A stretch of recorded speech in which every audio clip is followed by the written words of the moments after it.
After repairing the shit wiring, disconnecting the night heater, we've now got a red not available and crank sensor, engine speed. I've had a wee unplug at it, I don't see anything untoward. If you crank it over, there's nothing either. So we'll crank it, just so as you can see, bloody spilt fuel everywhere.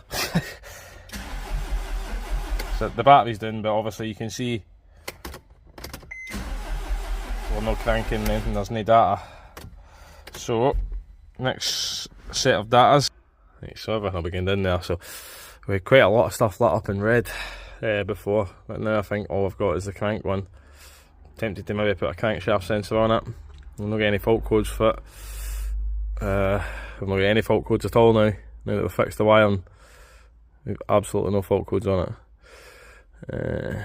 Right, so everything's not available. These aren't even highlighted. Let's see.